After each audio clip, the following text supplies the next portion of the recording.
17 times, couldn't believe it. Yeah, and it didn't even break a sweat. Hi, how are you doing? Welcome back to The Thack. And still not really quite sure exactly what we're going to call this. What I am going to call it is a stroke of genius, which we'll do for now. We will now codename this amazing session a stroke meow of genius. Today, welcome back. By the way, this is a production by Word and Mouth, very casual, very amateur, very low-key, very lo-fi, all about looking at websites and all of the thousands of ways they can be better. And by being better, they're reducing the time spent by your customers trying to find what they need. They're increasing your bank balance as a result.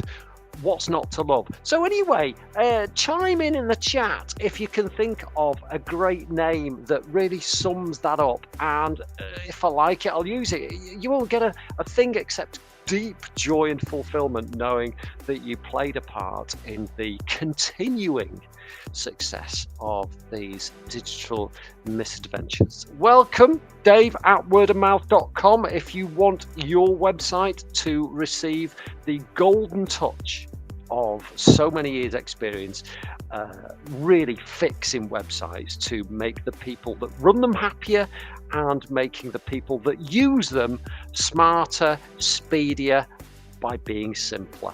Right, so today is a request by a lovely lady called Nadine Ellis. I first met her while I was working over on The Filed, and she wanted me to take a look at this website. So without further ado, I shall cross over to this. This is, by the way, an entirely live review. I've not done anything on this website at all. The whole idea of these things is that we come at them with fresh eyes. There is no user research that takes place. Unfortunately, we just don't have the time. We do a bit of a conversion rate optimization, which is known in the circles as CRO, and that is intended to really speed the journey of your users. And actually, by doing it, we as organizations are more prone to look at ourselves in a different way, in a fresh way, by putting on the shoes of our customers and walking in them through our websites and our digital experiences. Anyway, right, cheers. So the purpose of this session is not to critique specific elements that are governed by style. So I'm not going to talk about things like headings or, you should use a bigger font, or that should sparkle. Do you remember those awful PowerPoint slides where you used to get things sliding in from the side and flashing and popping? Leave that in the cereal box, kids. Don't need none of that. Right, so let's have a look. So counselling, fabulous, virtuous subject. Rocking it, actually. Counselling seems to be a very hot topic at the moment. I think it's probably because we all need to work on our mental wealth, and more power to the professionals that can help us do that. So good stuff. I really like the making counselling accessible to all subhead, probably a H3. Don't know, doesn't matter. And I like the fact that, you've got a little bit of an explanation as to the reason that this website exists. Voluntary-led organisation based in Blackpool, the second most beautiful town in the UK after all the rest. Really, really nice, succinct introduction. I like that a lot. And I like the kind of soothing imagery, although, and here's the first sort of bit of feedback really, what I want more than anything is a clear message. And by that, I don't just mean about the words you use. I'm talking about how you present them. And so while I said I wouldn't go into style too much detail, this directly relates to the user experience, the UX, and the user interface, the UI. So I think it's got a place here.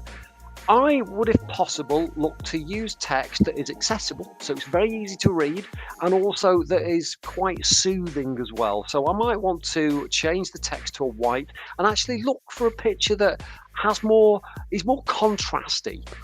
So if you're using white text and you insist on putting an image behind, and you see where I'm coming from here, I think to make things legible, unless you've got an image that is pretty block color based, I would rather have a block color behind the heading that is contrasting with the color of the heading, so that it's very easy to read, and it leads the user in. The user feels reassured that their interests are in your mind, and everything, your whole manifesto is all focused on helping the user make decisions more quickly. So get that in white. I like the graduated tint of the image that naturally presents itself, but if you can, big fonts, going against everything that I said at the start, hey hum, that's my world rocket. Big fonts, very contrasted against the background. I'd use block color if you possibly can, and the buttons are nice, services and contact us. The navigation, right, okay, let me just point on something that is so fundamental to everybody building websites. You don't own your social feeds. Anything that you post on social media automatically becomes the property of the people who own the social networks. So I never put social media links above the fold. They'll always sit very much below, regularly sit in the footer, because you don't want people to jump off your website onto someone else's. Social networks are almost a competition for the attention of your customers and users. So push them right down the page. Get your spatula and mash them up, throw them down, ideally at the bottom of the footer. And it's like, okay, so people are looking for your social links. They will look on the page for them, but don't instruct them to go there before they've feasted on the content that you've got on your own website. It's just a basics thing. And also, when you start thinking about mobile devices as well, if where they are specifically on this website, it causes an issue. Where they're going to go, are they going to vanish altogether if you put them in the header, and then they vanish from the header and you haven't got them in the footer, then people can't find them at all. Right, so a very clear call to action on this page, which is you want people to call you, and obviously counselling is all about face-to-face, voice-to-voice, peer-to-peer, people-to-people, and so yeah, that's great. However, don't use a dark text on a quite dark background. Again, white on black, black on white, white on very dark blue or very dark purple or whatever dark it is, but no, that's not going to work. So straight away, those buttons need a bit of work to change the contrast. Also, from the accessibility standpoint, that wouldn't pass muster with WCAG, which is the accessibility group for the world. C might stand for consortium, doesn't really matter, does it? Right, okay, so I think we've got that straight. So declutter the above the fold section of the website and make it very easy. Make it stand out.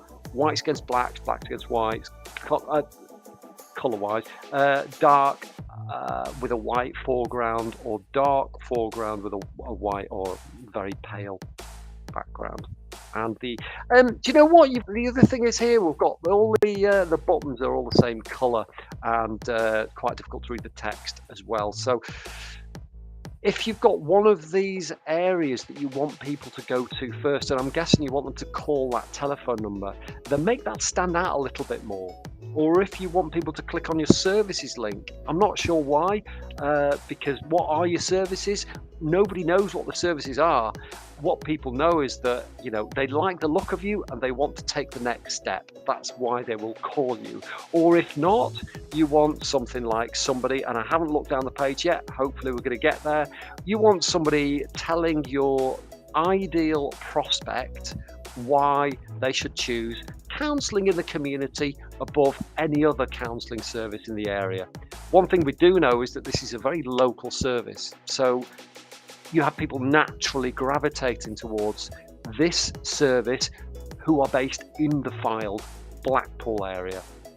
That's pretty cool, isn't it? Right, let's see. Yeah, nothing to worry about here on the terms of the chat, so we'll carry on down. Why counselling? This feels like a letter.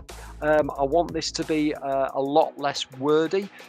People in the situation where they want your service are typically probably going to be a little anxious, in need of some reassurance, wanting some chill. So I would probably be inclined to cut back the text there. This is almost looks a little bit like it's been created on desktop publishing software. You've got a sidebar and you've got a main body. You've got text on the left, you've got text on the right. Where does the eye go? Think about the people skim read and think about that whole sort of F-shape thing. So people will look across the top, they'll go down, they'll scan, they'll go a bit further down. They'll miss stuff if there is competition for their attention. So keep it single column. If you want to break it out and you've got different points to make on the homepage, so for example, we've identified a need to start to work with more young people. Right, okay, well that's great. So you could have people over 16 who are talking about their experiences with counselling in the community. And you could have like 3 panels across the page. One from John, who realised that, he was dealing with anxiety in the workplace and he wanted to overcome that. So he talked to counselling in the community and they put together a series of 6 sessions that would look at different aspects of anxiety in the workplace and how to overcome it. And they perhaps assigned him a mentor, and he wanted to talk about that and wanted to share his experiences with people coming to the website so that they could experience what he has and transform their own lives as he has through counselling in the community. So the different aspects of what you provide should be brought to the fore, but don't get too wordy on the homepage. People still, even though we say that Google is the new homepage, people still use homepages of websites as a good jumping off point. So make the homepage the master zone for your signposting across the rest of your website. Your navigation, again, pale text against a pale background. So you need to figure all these things out. Look at the power of contrast and look at the palette that you use, your corporate brand. Look at how you've got some nice sort of browns in there, although brown is a little bit off-putting. But you have got the colour of nature there. So look into books of nature, look at the stuff that Collins and Dorling Kindersley puts together in terms of nature books, get inspired by the colours of nature and wrap those colours into your corporate brand toolkit. If you haven't got a toolkit, start making one. Now's a good time to get stuck in. You've got some good stats there. A percentage of clients can afford a small donation. So this is good. So, another compelling reason to work with counselling in the community. They are donation led. More people are inclined to work with you because they know that you're a charity or a charitable organisation, and therefore you're, more likely to help them without later landing them with a massive bill that they can't afford, and all of a sudden they're back to square one. Got the testimonials there, anonymous. Okay, difficult. I would be more inclined to remove altogether the name anonymous from the list. I would just have a quote and leave it there. If you haven't got a name of somebody, if they don't want to give you their name, then obviously take the name out altogether, or their nom de plume, which in this case is anonymous, and obviously strip the icon out as well. There's no need for that, and make the text much bigger. You've only got a little bit of text to work with. I can see you've got the slider there, so I'm assuming that they'll have some other stuff, really good service. Yeah, these are the sort of things that you want. Although when you're doing testimonials or case studies, the more specific those words are to the services that you offer, or the more those words jive with the content across your website, the more useful it is. So by specific, I did a fabulous article very recently on how when you're working on projects, the more specific you get, the better the result and the less likely you are to fail. Specificity on websites is massively important, and I would recommend that when it comes to testimonials and case studies, you have a very clear objective in mind before hitting the publish button. They'll obviously be there to support the very many varied things that you do. So make sure to reference it. So if I was going to go out now and ask for a testimonial about word of mouth, I'd be like, okay, so I want you to speak about how one thing that we did together helped you achieve one of your specific objectives. So we talk specifically about a service and we talk specifically about an outcome.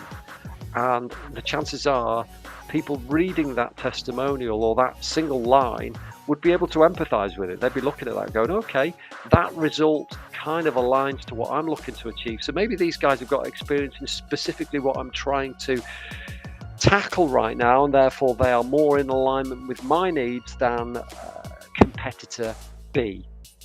Who may not have made that quite clear. So the object of the exercise is always to get closer to your customer and to push your competition further away. So the more that you can bring yourself into the mind and the shoes of your customer, the better the chances you have of working with them. I like that you've got the donate button there. Opening hours is good. Yeah, I like the fact that you've got the contact points in there and you've got the social media buttons down the bottom. I would not use your brand colours because you don't own these social networks, and also they've got their own colours, and therefore that will stand out in the way that would encourage people to click them. If you're going to have social media on your website, you might as well at least make it easy to see the social networks. You don't want them to be the next thing that people necessarily do, but you at least want to give them the respect of showing the social networks in the way that they were intended to be presented. Okay, great. So I think we've got a lot to go at there. I just want to have a very quick look at the About Us section, because all too often the About section has zero value to a website. Okay, so you're introducing the team. Quick fix here. This is a counselling P2P service. People meet people, people buy people. I might change the About Us title, label, headline to Meet the Team or Meet Us, and then people can take a look at you, use photos. I think is a very, very good opportunity here to actually show the whites of your eyes to your prospective clients, show the people, get to know the people, feel warm to the people, make the call. Service is really important here. We already know it's counselling, so reduce that to services. You don't need counselling services. SEO wise, as soon as you click on the page, there'll be loads of stuff about counselling services on there, so you don't need to worry about having a heading on your navigation saying counselling services in full, when the content on that page will do the job for you. Partnerships, I think that's probably quite useful for the people who fund you or work with you. What I might be inclined to do is put partnerships in the footer, sell that to the partners as a value add, because they're getting to be shown on every page. Use their logos, and then you can link out to them if you like, in the same way as you would with social networks. And I'd remove partnerships from the navigation, because by and large, and we all have this, I've had this working in education, everybody's jostling for real estate on your website. This is all about the customer, and you need to tell people, you need to remind yourself time after time after time, your website is for your users, not for your staff or your unless it's an intranet. It's not for your colleagues. They can feel proud of the website, but it's not specifically for them. It's not for your suppliers. It's not for your partners. If you want to do a website that's for your partners, build an extranet. You don't need to go on about having a section dedicated to them on your website. That's just not the way that the world works. Think about your customer first and your needs second. FAQs, look, we're getting on so well. This feels like the right time to stop before I throw my laptop into the street. FAQs mean absolutely nothing. Nobody knows what you're trying to tell them until they click on there. They're never going to click on there unless they've got a specific question, and you need to spend the time that you spent creating your FAQs page getting to better know what your customers need, so that you can build out content that specifically speaks to their needs. And if you find that you are consistently being asked the same question, then you need a page all about that. You do not put it hidden away on an FAQs page. Contact us, goes without saying, fabulous, in a search box. I don't think you really need that on a page, on a website where you've got less than 150 pages. You should have all of your bases covered in the navigation. And again, this goes back to top tasks, asking customers what they need from you to make the move to become your client, and get that all listed in the navigation. Been a fun session today. I've had an enormous amount of joy. Thank you for joining me. Don't forget, I'll be back here whenever you need me. If you've got a website that you want to be reviewed, look, what we've done today, right, that little personal review, you would have paid another expert about, I don't know, genuinely about 700 quid, right? If you want a service and it's worth much more, if you want a service like that, get on the show. I'll do it for you. We'll have some fun together. You'll pick up at least 10 incredible things that you can do today to change your analytics tomorrow, to get more people on the site, to get things going on Google, to get more money in the till, to get your customers happy. That's what this game is all about. Dave at wordandmouth.com. Find me on LinkedIn, find me on Twitter at Dave Thackeray, and let's do some amazing work together. And thank you for joining me today. We've had so much fun. Happy Shrove Tuesday.